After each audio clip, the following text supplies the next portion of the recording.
Dr. Srinivasan Ramani is Deputy National Editor with The Hindu. And many of our alumni, in fact, are working with him, right? He is currently playing the role of Content Transformation Editor in charge of digitalization process. Please don't talk. He also anchors the explanation, opinion, and data sections of the newspaper, besides being a regular editorial writer.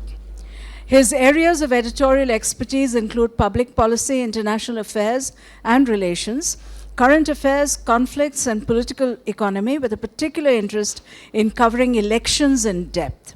He has a PhD from JNU in comparative politics and political thought, and has served in the software sector as an analyst prior to his career in journalism. Dr. Ramani. Good afternoon, everyone. Am I audible? Yeah? All right. Okay, I just came in 10 minutes ago, and I was already transfixed by the professor's presentation there. Mine won't be that interesting, but I hope it will still, pass muster. And I think it's a good way to segue from where we left off in the previous presentation. The last scene was from Jurassic Park, and I consider print journalists like me almost like belonging to the Jurassic period. We belong to what is called a sunset industry, because most of you and most of the youth in our country are now consuming news more from digital channels, so print is slowly fading away. But thanks to what we are doing lately, intervening in the digital space, coming up with new forms of journalism, including data journalism, I think we can still be relevant. Right. So quickly, so what are we going to do in this exercise? We are going to look at how data journalism, or the kind of data stories we do, we also try to approximate as much as possible what is the scientific method. How many of you here are from a science background? Quite a few. And how many of you have done masters or any kind of thesis in social sciences? Okay, some of you. So for those who are already familiar with the scientific method, this would be a breeze, right? So quickly, when we tell a data story, what do? So we come up, before we tell a data story, we come up with a hunch, right? We just don't look at numbers, try to interpret it and say what it is. Before we look at numbers, we come up with a hunch. And that hunch is what is called the hypothesis, right? A researcher would call it hypothesis. What we do is that we try to prove if the hypothesis is right or wrong. Most likely we try to prove it is wrong, right? So if we prove it is to be wrong, then we come up with a fresh hypothesis, try to explain why something is happening, and based on that we tell a story, right? So this method is not very different from what scientists do in terms of experimentation, or what social scientists do in terms of hypothesis testing. And so essentially a data story is not what data tells you, but rather what data survives, right? By testing hypothesis relentlessly and finally coming up with what survives, that is something to be told as a story, right? So the method is simple: come up with a good hunch. A good hunch is only possible when you know the subject well. If you don't know the subject well, you can't come up with a good hunch. You'll come up with bad hunches, bad guesses, right? And the hunch or the hypothesis has to be very specific. Today I'll deal in depth with the SIR. All of you know what is SIR, right? Especially most of you are adults now, and all of you must have gone through this exercise. We'll talk about the Bihar SIR in particular, right? So for addressing questions related to SIR, you need to come up with very specific hypothesis. The hypothesis cannot be something like SIR is unfair or so on, but it has to be very specific, right? Like for example, the hypothesis can be as specific as more names were deleted in districts where people migrate from, right? And so on. Then look for data and figures that break the hypothesis, right? Once we know that this is wrong, then you refine your hypothesis, and therefore a wrong guess is actually a good result. And change the hypothesis, test again. And then once the data tells you something, always go to the field, examine it, and see if your data is accurate, right? That is the essence of a good well-rounded data story. So roughly to explain the method again, you come up with a hypothesis, test it, analyze the findings, draw conclusions, and tell the story, right?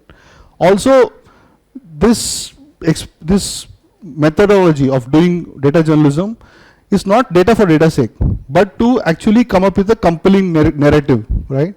For context setting, for comparative purposes, and so on. That might help people set policy or adjust policy, refine policy, and so on, right?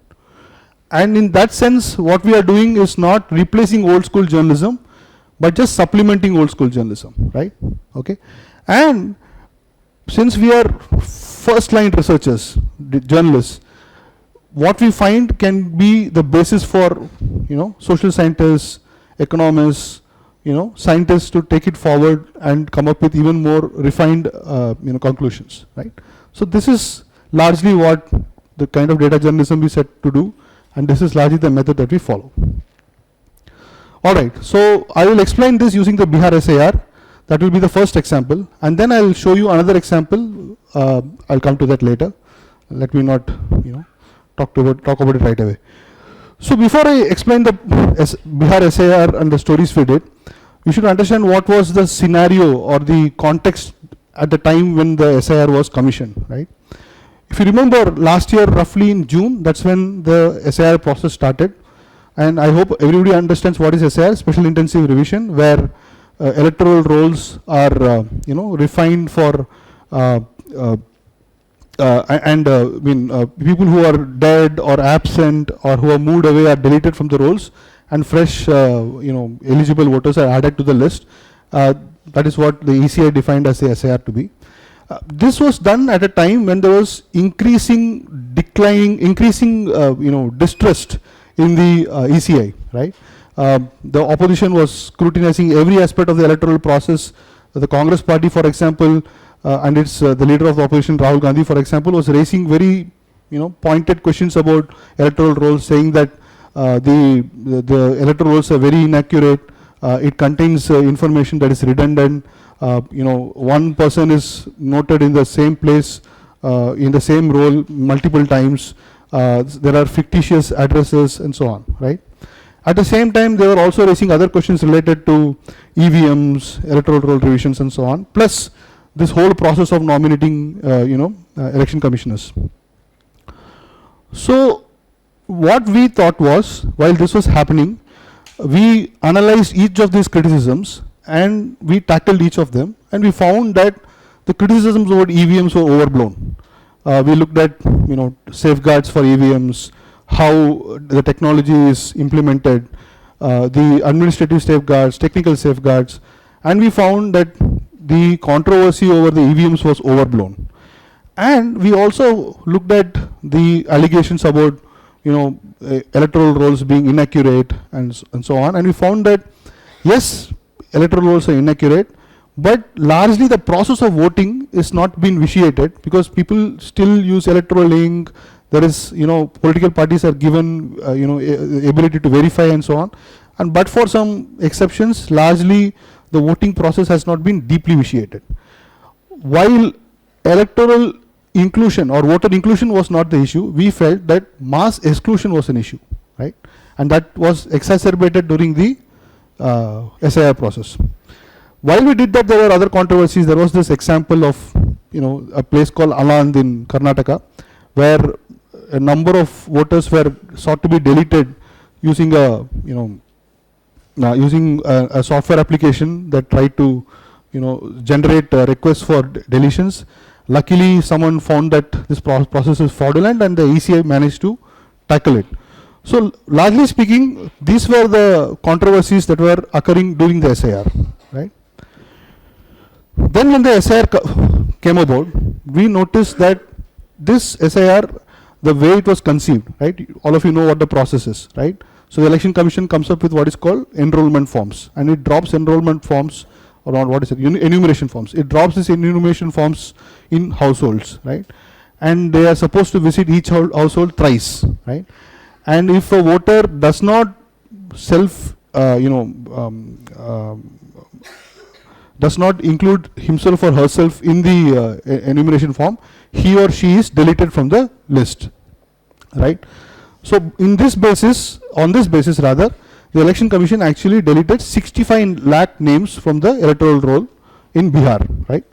And initially they had provided this as aggregated data without providing clear-cut reasons for each deletion. And after the Supreme Court forced it to give this data, they actually released this data showing X and Y and Z have been deleted in so-and-so constituencies for so-and-so reasons, right? So this were roughly around 65 lakh records across booths, around 90,000 booths, right?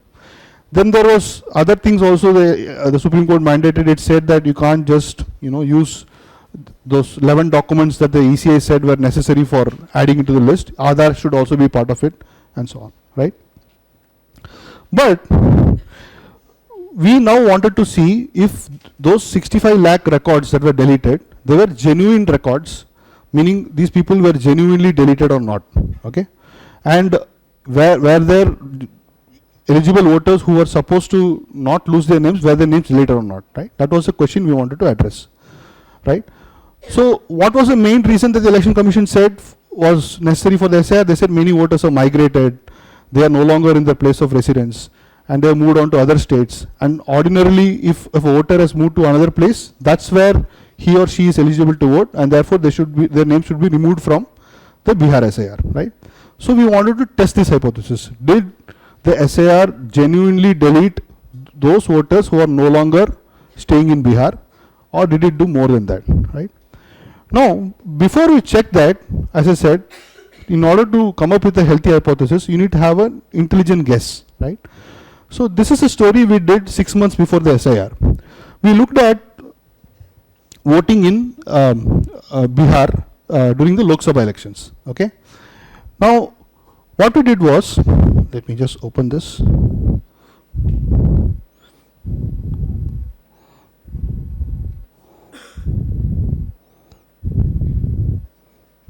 Yeah.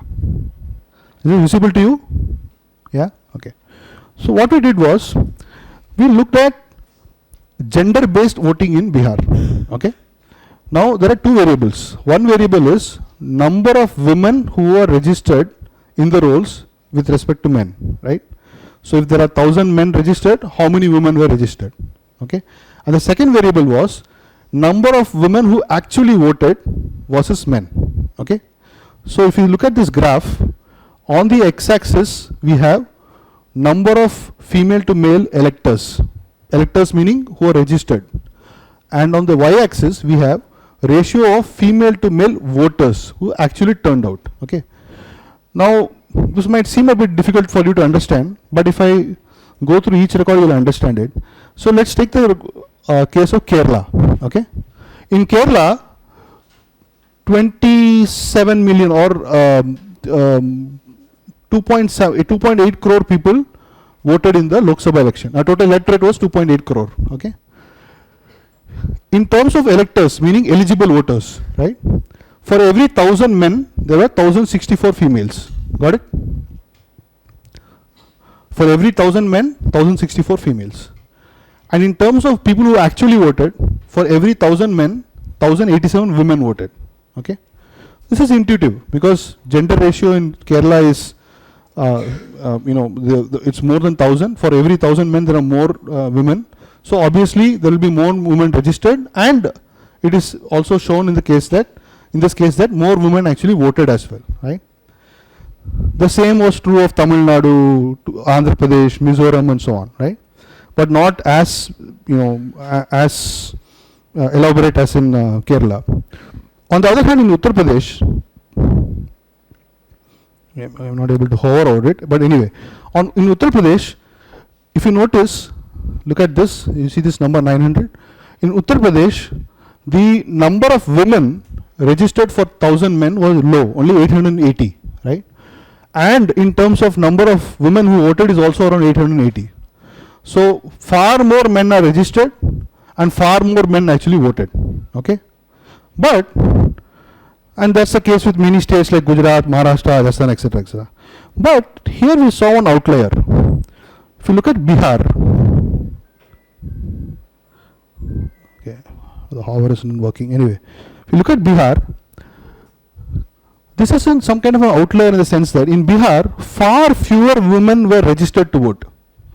So around 900 women or less, or 910 women, to be accurate, 907 women for every 1000 men were registered to vote. But more than 1000 women, okay, actually voted for every 1000 men. Okay, getting the paradox here. In Uttar Pradesh, the number of women registered is low and number of women who voted is also lower in terms of gender ratio. In Kerala, number of women registered is high and number of women who voted is also high. Okay, not a paradox. But in Bihar and to some extent Jharkhand and to some extent Himachal Pradesh, but not Bihar is very much an outlier here. The number of women who are registered to vote is far lower, but the number of men who actually voted is far higher relative to men. Okay, so what could be the reason for this? Can someone tell me? Yeah. Good point. Good point. Thank you. So she has rightly pointed out that because more men migrate out of Bihar to other states to work, only a smaller section of men actually tend to vote, right? And on the other hand, because more women stay in those states, they tend to vote more, right? So what does this mean? If I then go and implement the SIR in Bihar, would women be deleted more or men be deleted more? Men, correct? So let us check that out.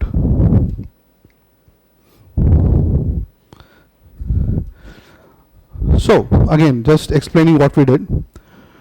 In Bihar, more women voted than men despite more men being registered. Okay, and we also found that wherever in districts where this, we came up with a variable called out migration rate based on this paradox, which is very high, meaning more men are registered but less men vote, right? Wherever this number is high, the out migration rate will be higher, right? And we found that there's a correlation between voter deletion and voter. That means wherever there is higher migration, voter deletion has happened. Okay, we found that. Okay, so this seems to support the ECI claim. Deletions targeting those who are permanently migrated has happened. But there was a contradiction. As you rightly pointed out, more men should be deleted, right? Instead, we found among the 56 lakh voters, this list was with respect to January. So among the 56 lakhs voters, more women were deleted, 31 lakh women versus 25 lakh males. And this is a consistent pattern across all districts, except for one district. In 37 districts, more women were deleted than men. Now this is counterintuitive. If men are migrating more, how come women are being deleted more, right? So we now came up with a fresh hypothesis. We thought this could be probably because of the nature of the SIR. So again, what was the methodology? Everybody has to fill up an enumeration form, right? You give enumeration forms, you have to fill it up. We knew based on NFHS data, census data and so on, that female illiteracy rate in Bihar was relatively higher compared to many other states in India, right? So could it be that because illiteracy rate is higher, many women couldn't fill up their enumeration forms, right? That could be the reason why more women were deleted. So we tried to do a simple correlation test. We looked at district-wise illiteracy and the deletion rate across those districts. And interestingly, the finding was again counterintuitive. There is no correlation. In some places, illiteracy rate is very high, but deletion rate is very low. In some places, illiteracy rate is very low, but deletions are very high. So there is no correlation. So clearly, the theory that low female literacy prevented form filling, and that's why women were deleted more, did not hold. So now we have to go to the next hypothesis. Here what we did was, we thought probably what is happening is that married women are being deleted because they are moving from one place to another, or they are moving away from the state, right? Now in order to check that out, what we did, we looked at all the 65 lakh records, the reasons are provided.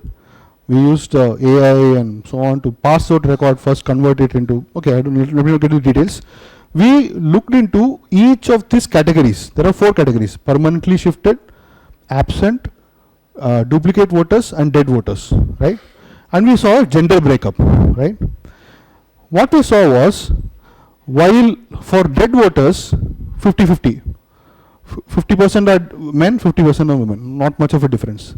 So there is no significant change. If you among dead voters, 50% are women, 50%. Among shifted voters, among duplicate voters, similar thing. Among absent voters, similar thing. But on this particular reason, permanently shifted, we noticed women were 63% more. Women constituted 63%, while men constituted only 37%. So this was the category where the paradox was, right? Then we went on to delve deeper into it, because luckily they provided age category. We divided among age, and we found for the 18 to 29 group, the deletions among women were 3 times more that of men. For the 30 to 49 group, the deletions among women were 2 times compared to men. For 49 and above, almost the same. So clearly this suggests women between the category of 18 to 29 and 30 to 49, they were deleted more. So what does it mean? Obviously people who are marrying, women who are marrying and moving away, they are being deleted from the roles from where in those places where they were born, right? That's what is happening here. So the data clearly shows marriage, migration and deletion. But again, intuitively you should ask, so what, if I am deleted from the place where I was born and I am going to another place, I should be added in that place, right? Right? But that was not happening, right? So clearly we found this to be a so-called black mark on the SIR process. And interestingly, we did this exercise for other states also. We found almost in every state except for Tamil Nadu, the gender ratio fell after the SIR. So clearly, married women who are moving away from one village to the next village, many of them were not added onto the rolls again, right? How do you test this out? Data says this. We also went and verified. So we went to 2 constituencies which had the highest number of deletions. Gopalganj in the northwest part of Bihar, again a bordering district, and Kishanganj on the right, on the northeast part of Bihar. And we went to the ground and tried to find out if this is really true. And our reporters actually, I went to Kishanganj and my colleague went to Gopalganj, and they did find that women who married and moved, they were stuck off from the roads even for moving just 5 to 10 kilometers away, right? And there was uncertainty if they were successfully registered in their new homes, right? So, and on the other hand, among men also, temporary migrants, let's say many people come from Bihar to Tamil Nadu to work, right? It is not as if they come to Chennai and settle down in Chennai. They take up contractor roles. They work in Chennai for 3 months. Sometimes they move to Coimbatore for 3 months and then go to neighboring districts there and then go back to Bihar. They are not permanent migrants. Those electors were also deleted. The example was Hira Manji here. He was a temporary migrant and he couldn't get back to his village during the SIR process, and his name was deleted from the list, right? Now we want to test something else. We found that there clearly a gender bias in the SIR. Was there a religious bias as well?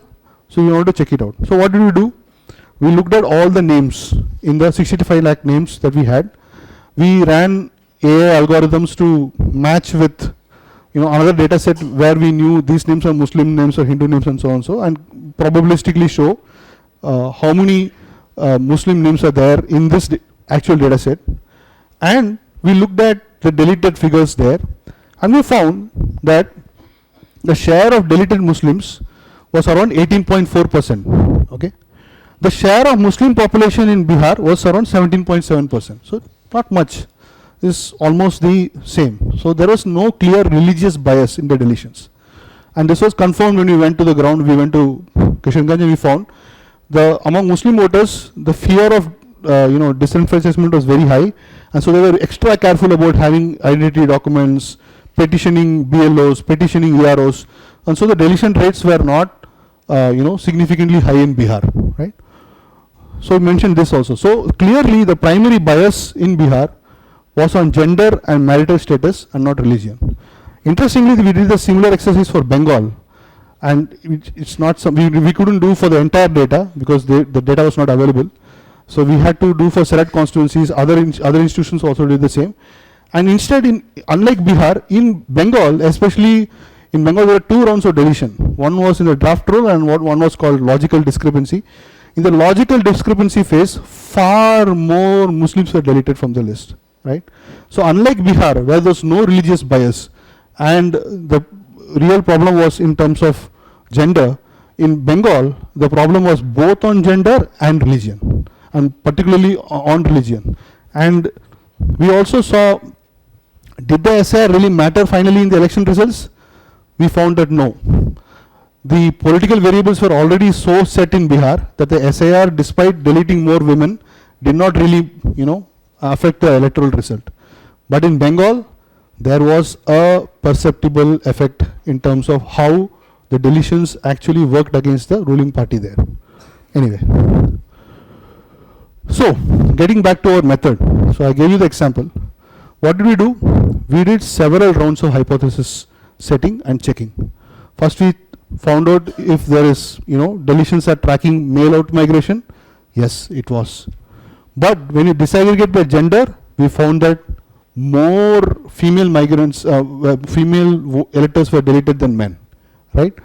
Was it because of low female literacy? No, no correlation.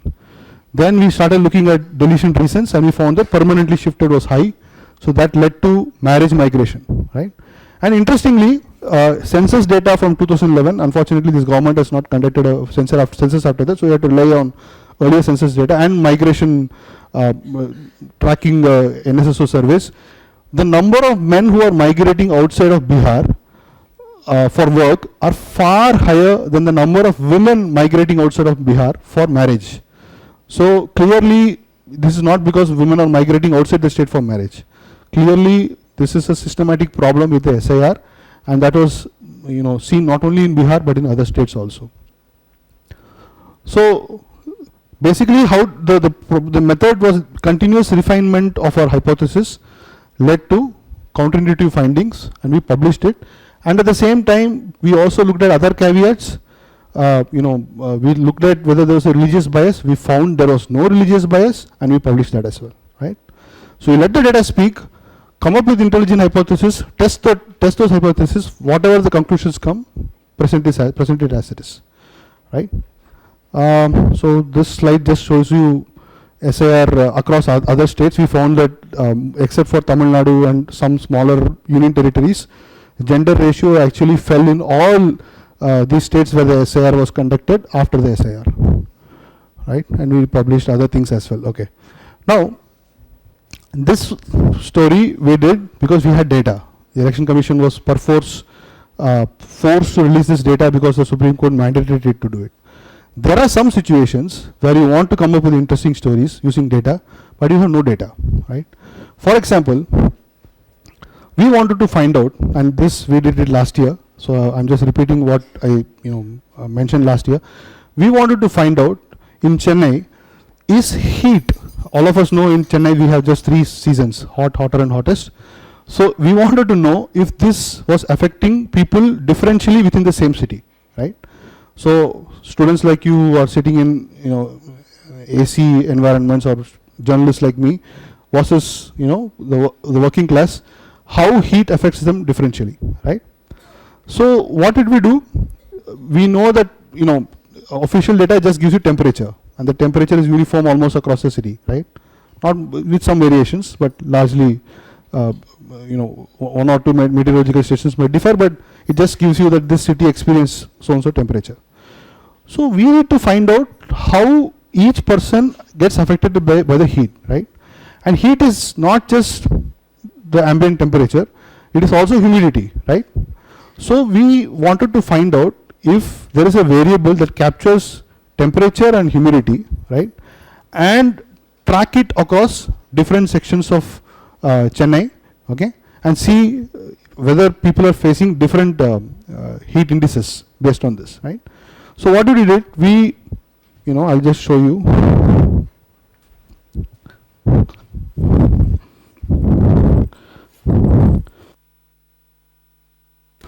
So we got an electronics engineer to build this device, okay?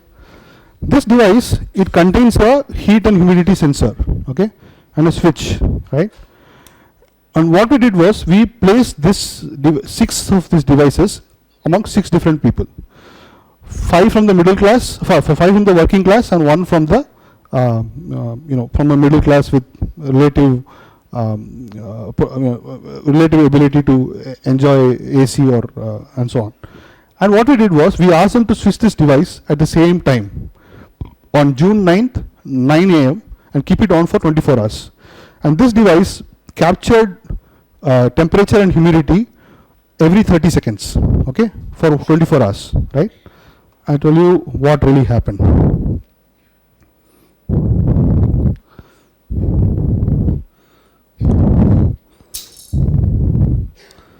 So, is it visible? Yeah. Yeah. So, we tested this for 5 different sets of people, 5 people rather. One was a cook who was a working class cook who was cooking lunch for for the poor people in central Chennai. The other was a fisherman. The third person was a industrial worker in a steel pot manufacturing small enterprise. And the fourth was an auto driver. The fifth person was supposed to be a working class professional or a PR professional, and she didn't follow her instructions correctly. We asked her to switch on the device, she switched it off, so we couldn't get that data. But we thought it's okay, even if you are not going to get differential class-wise impact, at least we can find out within the class, within a working class, is there variations, right? So let's look at the first person. This is Satya the cook. And can you see here, at 8:55 a.m., the temperature she was experiencing was 32 degrees Celsius, and including the humidity, the heat index she was experiencing was close to 47 degrees Celsius. So as the day moved on, slowly, the temperature went up, and you can see that the heat index is also going up slightly. And then at around 11:30 it peaks, right? She experiences a temperature of around 49 degrees Celsius, and a heat index which includes humidity as part of the index was close to 69 degrees Celsius, right? So what we did, we plotted the entire heat indices for index that our cook faced over time for 24 hours, and we were able to find out that the heat index peaked to 69 degrees Celsius at 11:30. There was one, accidentally she placed the machine near the stove, and so we had a wrong reading there. So this was, on the other hand, accurate reading. So she experienced a heat degree close to 69 degrees Celsius. Okay, the same thing we did it for others as well. You can see this person, you can see this device on the right hand corner, the same device there. Okay, the same exercise we did it for the fisherman, right? I'll show you that. Okay, the fisherman experienced a heat index close to 70 degrees at 1 p.m. when he ventured into the sea and was exposed to elements directly, right? And we were able to get other insights also. I don't want to elaborate, you can read the article and get it. Similarly, for the industrial worker, close to 65 degrees, 66 degrees heat index at around 3:34 p.m.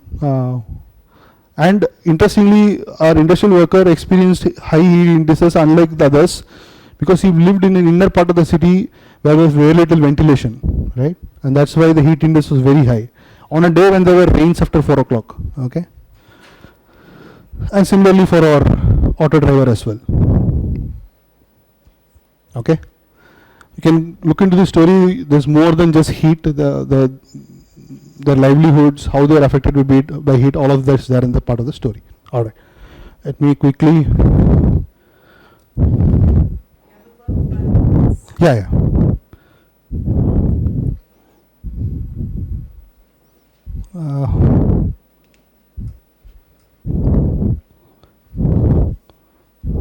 Okay. So, quickly to sum up, I showed you 2 stories, right? The one story we had data, and our job was to test what it really showed. The other thing, we had to manufacture data on our own, in a scientific, proper way, right? What Bihar taught us, SI taught us, our first guess looked right, but it was not true. That men should be deleted more, that didn't happen, right? We changed it, tested it again, and we also looked for other biases, and then we published the story, right? Chennai, what we did, nobody can count it, so we counted it ourselves. We designed the measurement carefully, and we came up with clear data that showed differential impact of heat among the working class, right? So what do both these stories have? The methodology is slightly different, but they start with a clear claim, not a vague one. You go looking for what you could prove and try to falsify it, and say what your method cannot tell you, and publish the answer as you got. So quickly, we are not scientists, but the discipline is borrowed from scientists, right? That's what we did, right? Let me move on.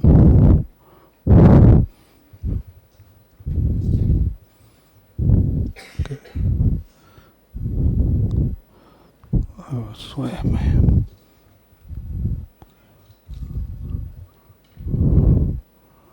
Yeah, that's about it. So clearly, this is what we tried to do. I tried to emphasize how data journalism follows what other scientific methods that scientists and social scientists do, except we don't submit it to examiners, we submit it to our readers. That's the only difference. And a good story can be said properly if you follow this method. So I'll take questions. Yeah, thank you so much. Yeah.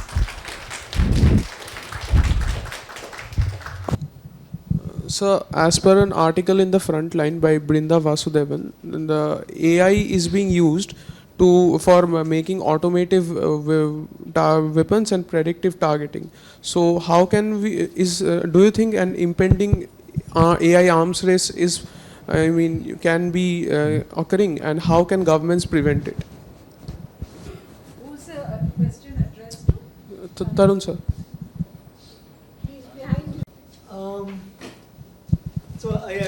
Okay.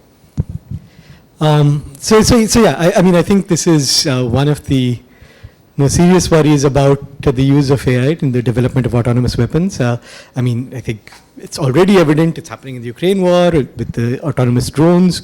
As the question is, how can the government regulate it? I think prior to that question is whether governments actually eventually interested regulating it, right? I think what we are seeing now is governments actually, insofar as there's regulation, it's regulation not to regulate their own use of it, but regulation to prevent other countries from gaining access to the technology that would be relevant to it, right?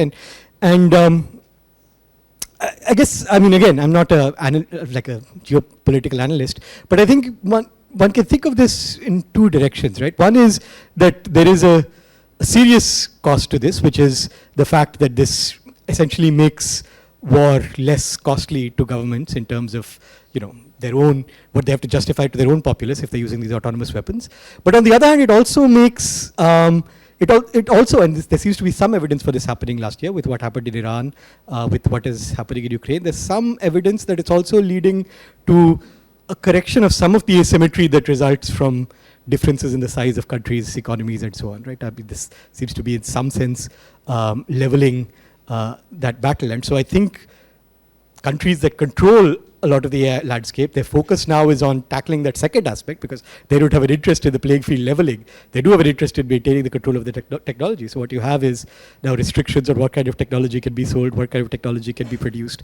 I guess the long-winded way to say this is not a clear answer to your question. I think maybe the answer is that the question is maybe directed in a way that assumes governments would have this particular interest. What the evidence is, governments have the interest in controlling other nations' ability to have access to this technology. And so really this becomes ultimately a question about the asymmetry in access to this kind of AI-based resources around the world, right? And like the access to chips, the access to the technology, and so on. I think that's the more fundamental question. And I don't think that's something that we can rely on individual governments to regulate a way out of. Yeah. Hello, I am Rahatul Jannat and I am from Bangladesh. Yeah, my question is about data journalism. So when we talk about data or when we work with data, there must be some sampling error. So how we can deal with this kind of error in data journalism?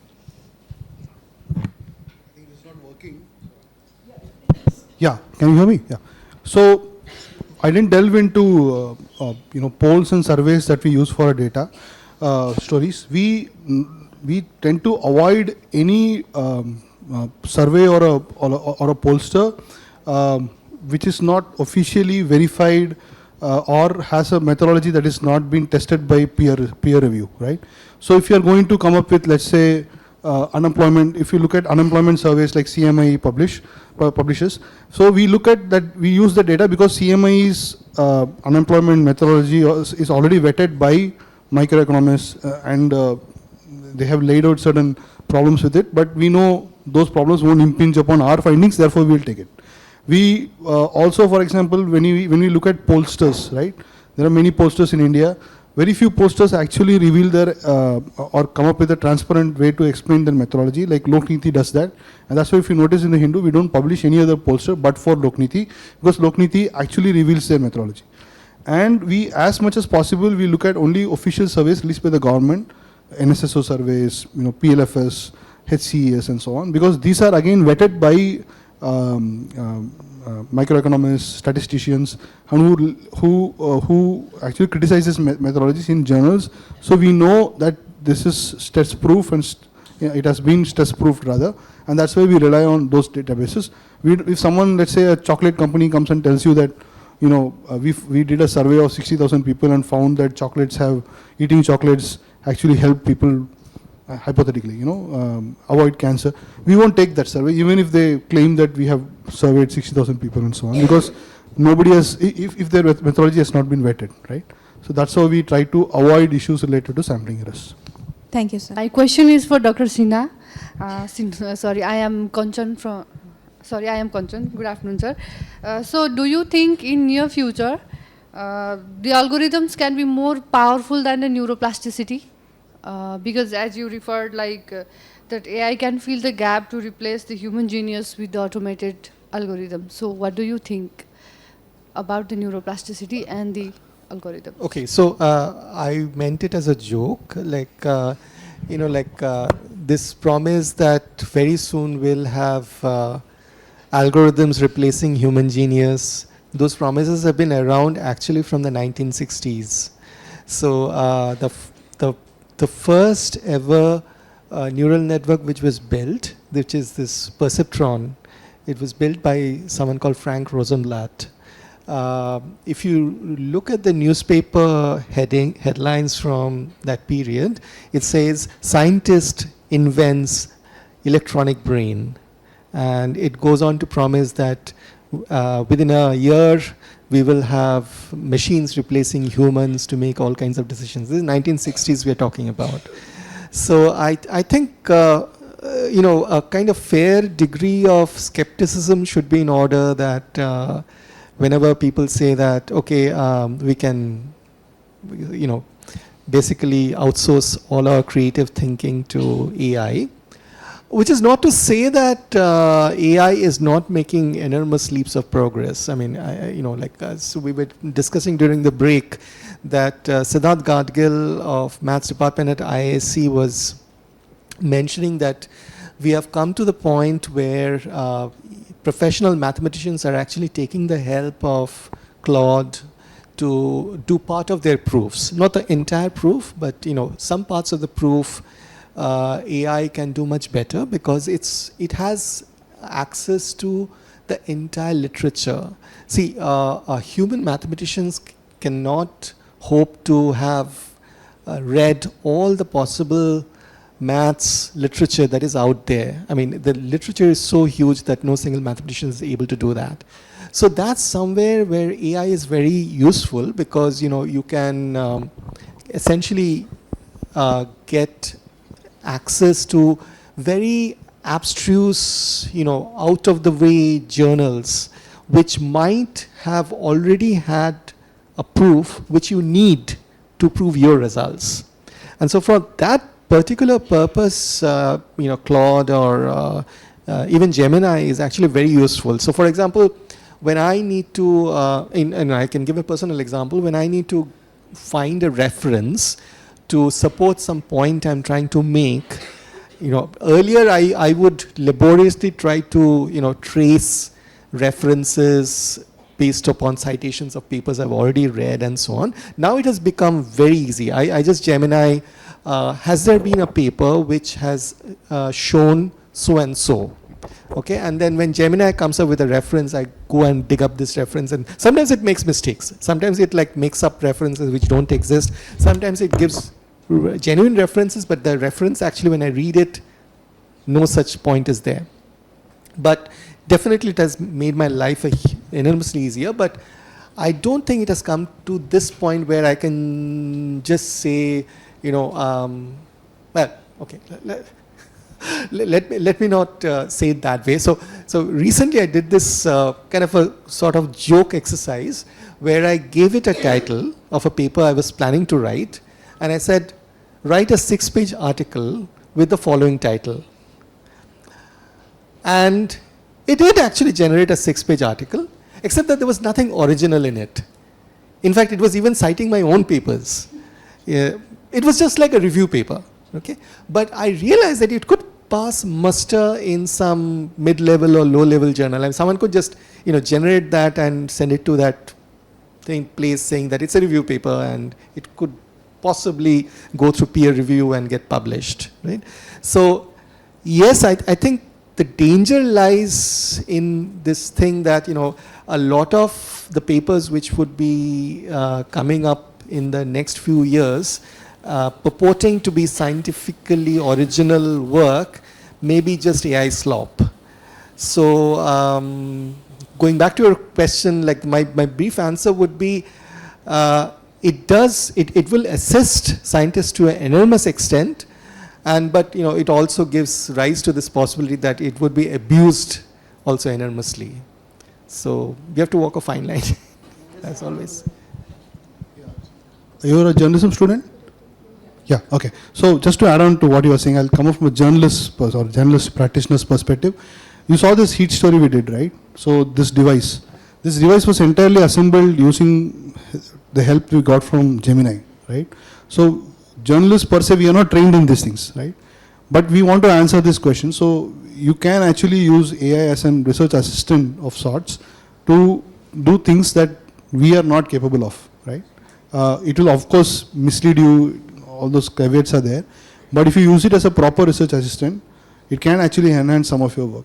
So as long as you have basic idea of what you have to do, and you just need to know how to do it and so on, you can use AI as a good research assistant or an intern of sorts.